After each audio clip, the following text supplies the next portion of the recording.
Chapter 4. Eros. Eyes of Obsession. By Sally.LE. On my way to work, the streets were empty, dark, and eerily silent. I wasn't scared.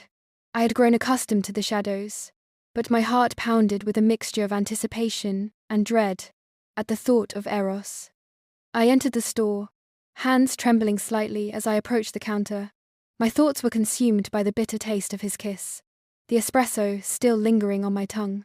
I whispered almost unconsciously, "Espresso." Before I could react further, I felt him beside me, close, too close. His presence wrapped around me like a living thing, his scent overpowering and intoxicating. His voice, calm yet cutting, corrected me with quiet authority. "No, ristretto, a stronger, more bitter kind than espresso." My body shivered involuntarily, a wave of heat racing along my spine. I gripped the payment machine almost violently, pressing down so hard that I barely noticed the sting in my hand. Every nerve in me was alive, every thought consumed by the memory of that kiss and the nearness of him now. He placed 2 packs of cigarettes and a pack of condoms on the counter with deliberate ease, his calm dominance filling the space. "How much is this?" he asked, his deep blue eyes fixed on me, each word vibrating with restrained desire. $60, I whispered, trying to steady my voice, though my fingers shook as I counted the change. I placed it in his hand, my voice barely audible. "I apologize. Please don't report me." A slow, twisted smile curved his lips, both terrifying and magnetic, his eyes locked on mine, reading every flutter, every tremor of fear and desire. He leaned closer, and his low, deliberate words sank into my chest like ice and fire combined. "You didn't show any hesitation when you allowed yourself to get that close." A shiver ran through me.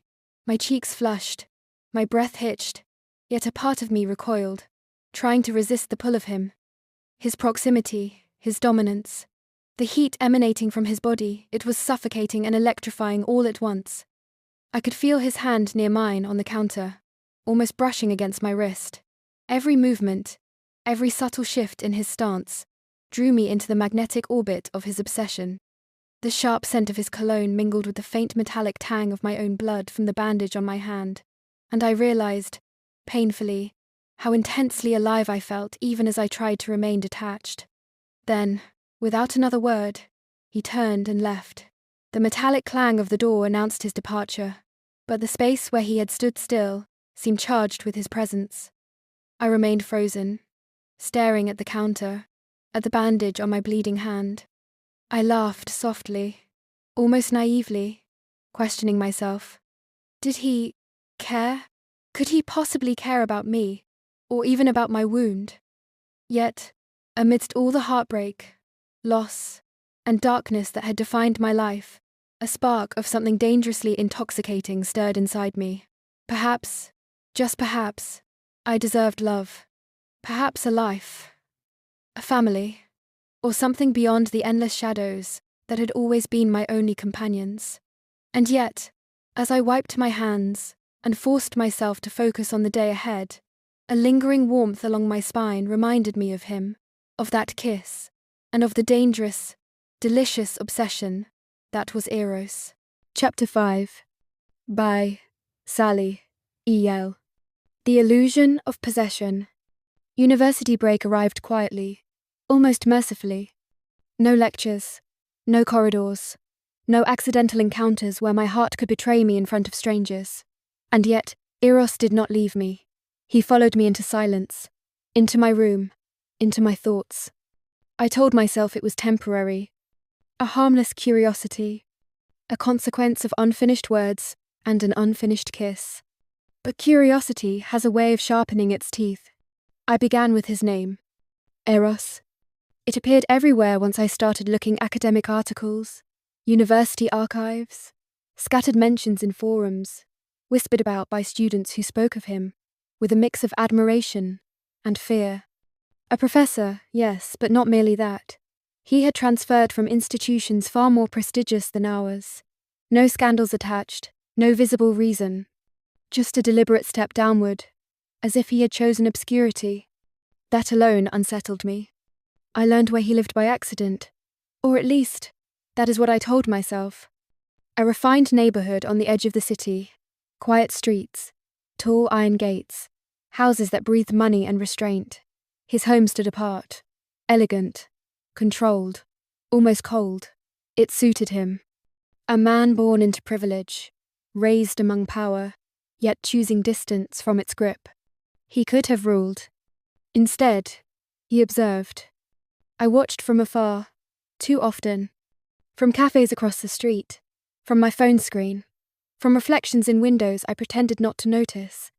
Women noticed him. Men did too. They lingered when he spoke, leaned closer, smiled too easily. There was something in him, an effortless magnetism, sharp and refined, the kind that didn't beg for attention, but commanded it. He never chased. He allowed. And they followed. I saw him with different faces, different hands brushing his arm, different laughter spilling into the night. He was not discreet, nor was he careless. He simply existed as if desire were something owed to him. And still, there were moments where his gaze found mine across a street, a cafe, a passing second that felt too deliberate to be coincidence. He never waved, never smiled, but his eyes lingered just long enough to make my breath stutter. Once, only once, he spoke my name. Hazel. It was nothing, a passing word, a tone almost kind, perhaps pity, but I carried it like a confession. I convinced myself it meant something, that beneath the multiplicity of bodies and glances, there was a singular awareness reserved for me.